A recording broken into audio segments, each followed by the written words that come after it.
परिवार को एक एक शौचालय उपलब्ध कराया, बल्कि नारी गरिमा की रक्षा के साथ ही आम नागरिक के स्वास्थ्य को भी आगे बढ़ाने में मदद मिली। मुझे याद है पूर्वी उत्तर प्रदेश में 1977 से गोरखपुर और बस्ती कमिश्नरी में और 38 ऐसे जनपद थे प्रदेश के जहां पर बड़े पैमाने पर बच्चों की मौतें होती थी। ये मस्तिष्क ज्वर से बहुत सारी जगह में उस बीमारी को लोग अज्ञात बीमारी कह करके मौत के सिलसिले को आगे बढ़ने देते थे। लोग ये मान करके कि मरने वाला बच्चा गरीब है, अल्पसंख्यक या अनुसूचित जाति से जुड़ा हुआ है,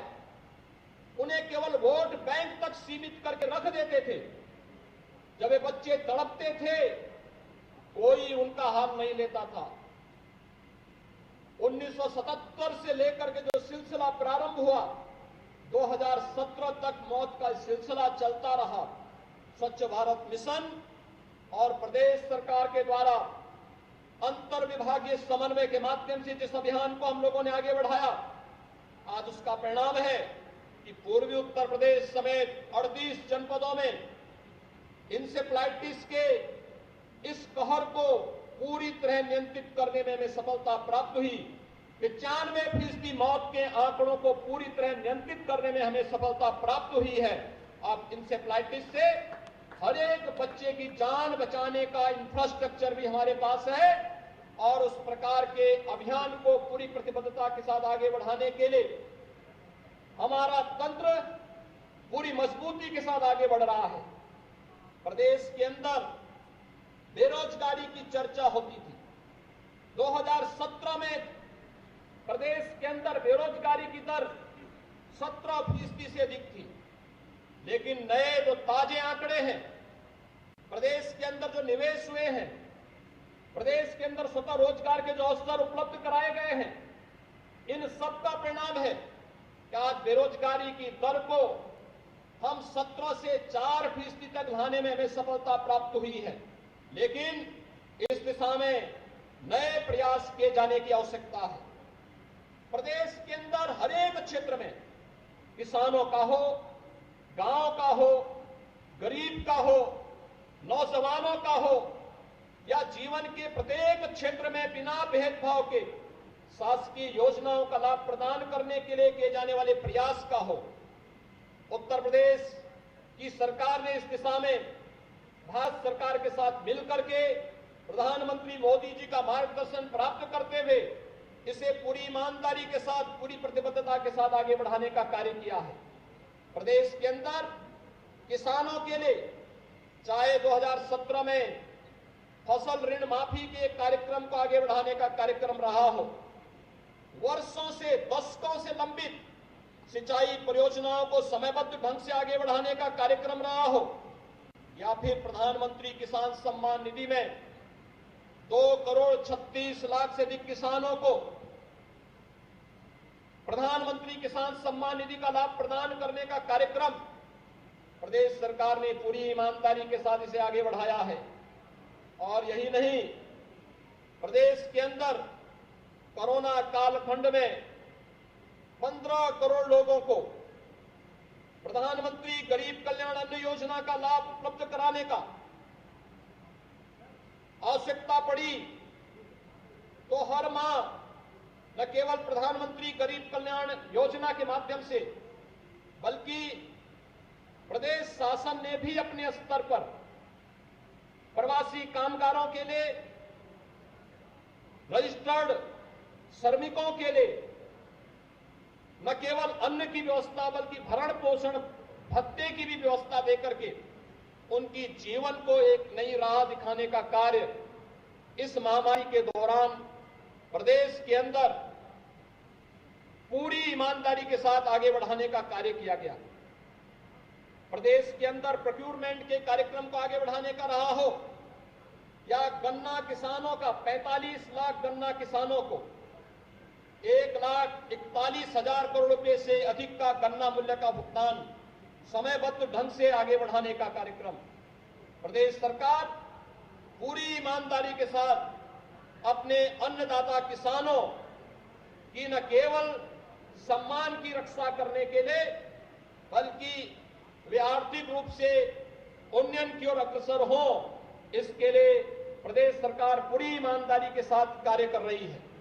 प्रदेश के अंदर उत्तर प्रदेश देश का पहला राज्य है जो अपने 2 करोड़ श्रमिकों को 2 लाख रुपए की सामाजिक सुरक्षा की गारंटी दे रहा है। 5 लाख रुपए स्वास्थ्य बीमा का कवर उन्हें उपलब्ध करा रहा है। और उत्तर प्रदेश देश के अंदर पहला राज्य है जिसने खेतिहर मजदूरों को भी मुख्यमंत्री कृषक दुर्घटना बीमा योजना में कवर करते हुए उन्हें किसी भी आपदा के समय अगर दुर्भाग्य से बटाईदार या खेतिहर मजदूर की मौत होती है, उनके परिवार के किसी जनहानि होती है, तो 5 लाख रुपए की सुरक्षा बीमा राज्य सरकार उन्हें उपलब्ध करवाने का कार्य प्रदेश के अंदर कर रही है। प्रदेश के अंदर गांवों के विकास के लिए अभी हाल ही में उत्तर प्रदेश के अंदर दुनिया का सबसे बड़ा चुनाव, त्रिस्तरीय पंचायत चुनाव हम लोगों ने संपन्न किए हैं। 8,70,000 से अधिक जनप्रतिनिधि चुने गए। यह अपने आप में एक दुनिया का सबसे बड़ा चुनाव था, लेकिन हमारे प्रशासनिक तंत्र ने, हमारी पुलिस ने जिस शांतिपूर्ण तरीके से लोकतंत्र के इस महापर्व को, त्रिस्तरीय पंचायत की व्यवस्था को प्रदेश के अंदर संपन्न करवाया है, आज उसका परिणाम है कि पंचायतें विकास की एक नई धुरी बने। इस अभियान को हमें आगे बढ़ाने में मदद मिल रही है। प्रदेश के अंदर गांवों के विकास के लिए कोरोना कालखंड के दौरान निगरानी समितियों ने बेहतरीन प्रदर्शन किया। कोरोना के संक्रमण को रोकने के लिए जिस ईमानदारी के साथ उन्होंने काम किया वो अभिनंदनीय है। मैं इस अवसर पर सभी निगरानी समितियों से जुड़े हुए जितने भी सदस्य हैं, आंगनबाड़ी, आशा वर्कर, एएनएम, चुने गए जनप्रतिनिधि, पार्षद, ग्राम प्रधान और अन्य जितने भी उनके साथ सदस्य हैं, उन सब का मैं इस अवसर पर अभिनंदन करता हूं। कोरोना महामारी को पूरी ईमानदारी के साथ लड़ते हुए, स्वयं के जीवन को दांव पर लगाते हुए, लेकिन प्रदेश की 24 करोड़ जनता को एक सुरक्षित माहौल प्रदान करने का जो कार्य हमारे स्वास्थ्य कर्मियों ने प्रदेश के अंदर कोरोना वॉरियर्स ने किया। बहुत सारे लोगों ने अपने प्रियजनों को खोया, अपने स्वजनों को खोया। जिन्होंने अपने प्रियजनों और स्वजनों को खोया है, इस महामारी की चपेट में आए हैं, मैं उनके प्रति अपनी संवेदना व्यक्त करता हूं। अपने आप को दूसरों का जीवन बचाने के लिए बलिदान करने वाले जितने भी कोरोना वॉरियर्स हैं, हेल्थ वर्कर्स हैं, उनको मैं कोटि कोटि नमन करते हुए उन्हें इस अवसर पर विनम्र श्रद्धांजलि अर्पित करता हूं। कोरोना के खिलाफ देश की लड़ाई अभी हमें पूरी प्रतिबद्धता के साथ आगे बढ़ाना है। जो दुष्प्रचार इस संबंध में चल रहे हैं उसका भी मुंहतोड़ जवाब देना है, लेकिन कहीं भी लापरवाही न हो, यह हम सबको ध्यान में रखना होगा। और उसको ध्यान में रख करके अगर हम कार्य करेंगे तो स्वाभाविक रूप से जीवन और जीविका को बचाने के लिए जो एक नया द्वंद्व प्रारंभ हुआ है, इसमें हम अपने आप को और प्रत्येक नागरिक के जीवन को बचाने में सफलता प्राप्त होगी। प्रदेश ने इस दौरान महिला सुरक्षा और उनके सम्मान और स्वावलंबन के लिए भी विभिन्न प्रकार के कार्यक्रम प्रदेश के अंदर आयोजित हुए हैं। मुझे बताते हुए प्रसन्नता है कि 2017 में जब हम लोग आए थे, एंटी रोमियो स्क्वाड के माध्यम से बालिकाओं को एक सुरक्षित माहौल प्रदान करने का जो कार्यक्रम 2017 में प्रारंभ हुआ, आज वो मिशन शक्ति के रूप में नारी गरिमा, उनकी सुरक्षा उनका सम्मान और उनके स्वावलंबन की दिशा में अग्रसर होते हुए कार्य कर रहा है। प्रत्येक थाने में एक एक महिला बूथ की स्थापना, प्रत्येक विद्यालय में महिलाओं के लिए अलग से टॉयलेट की व्यवस्था, प्रदेश के अंदर प्रत्येक ग्राम पंचायत में बैंकिंग कॉरेस्पॉन्डेंट सखी की नियुक्ति और प्रदेश के अंदर निराश्रित हुई उन सभी बहनों के लिए जिन्होंने अपने परिवार के अभिभावक को खोया है, उनको किसी योजना के साथ जोड़ते हुए उनके स्वावलंबन के लिए उठाए जाने वाले कदम हो या उन्हें पेंशन की एक राशि उनको उपलब्ध करवाने की कार्रवाई, कोरोना कालखंड में जिन बच्चों ने अपने अभिभावक को खोया है, मुख्यमंत्री बाल सेवा योजना उनके लिए लागू की जा चुकी है। प्रदेश के अंदर श्रमिकों के बच्चों के लिए अटल आवासीय विद्यालय के माध्यम से आधुनिक शिक्षा की व्यवस्था, ये उन सभी कार्यक्रमों को आगे बढ़ाने की श्रृंखला का एक हिस्सा है जिसे हम पूरी ईमानदारी के साथ अपना दायित्व का निर्वहन मानते हुए प्रदेश के अंदर करना चाहते हैं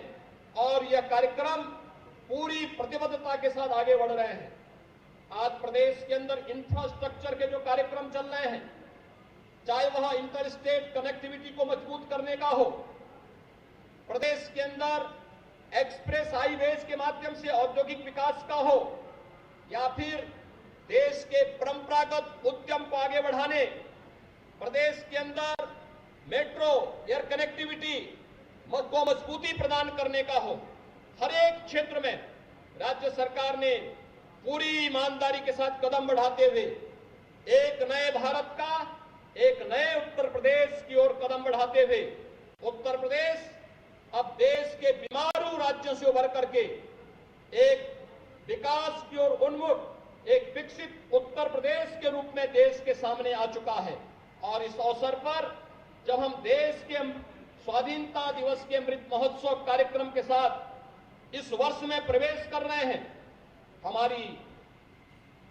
देश के प्रति कुछ जवाबदेही है। जो कार्य अब तक किया है इसको ईमानदारी के साथ आगे बढ़ाना और जो कार्य बाकी रह गए हैं उन्हें भी तेजी के साथ आगे बढ़ाने के लिए कार्य योजना बनाने के साथ साथ उसे लागू करने के लिए अभी से प्रयास प्रारंभ करना और इस दिशा में होने वाले सभी प्रयासों के साथ शासन हर प्रकार का सहयोग करेगा। आज के इस अवसर पर प्रदेश के अंदर बेहतर कानून व्यवस्था की स्थिति बनाने के लिए मुझे बताते हुए प्रसन्नता है कि प्रदेश के अंदर 9 हमारे पुलिस अधिकारी और कर्मियों को पुलिस मेडल फॉर गैलेंट्री का प्राप्त हुआ है। प्रेसिडेंट पुलिस मेडल के रूप में 4 पुलिस अधिकारी और कर्मियों को सम्मानित किया गया है। पुलिस मेडल यानी पुलिस पदक के रूप में 73 हमारे अधिकारी और पुलिसकर्मी इसके लिए चयनित हुए हैं। मैं इन सबको हृदय से बधाई देता हूं, अपनी शुभकामनाएं देता हूं। आज मुख्यमंत्री उत्कृष्ट सेवा पुलिस पदक के लिए भी हमारे 5 पुलिस अधिकारी और पुलिसकर्मी चयनित हुए हैं। मैं इन सबको, जिनमें Shri Brajbhushan ADG police Varanasi, Shrimati Lakshmi Singh IG police Lucknow range, Shrimati Indu Siddharth deputy SP police Moradabad, Shri Champion Lal निरीक्षक एटीएस और श्री रितुल कुमार वर्मा आरक्षी एसटीएफ, इन सबका मुख्यमंत्री उत्कृष्ट सेवा पुलिस पदक के लिए चयनित होने पर हृदय से बधाई देता हूं। अब आप सबको स्वाधीनता दिवस की बधाई देते हुए अपनी शुभकामनाएं देता हूं कि अमृत महोत्सव वर्ष हम सबको एक नए उत्तर प्रदेश के रूप में देश को आगे बढ़ाने की एक नई शक्ति प्रदान करें। आप सबका जीवन मंगलमय हो, इस विश्वास के साथ हम सब देश की आजादी के लिए अपनी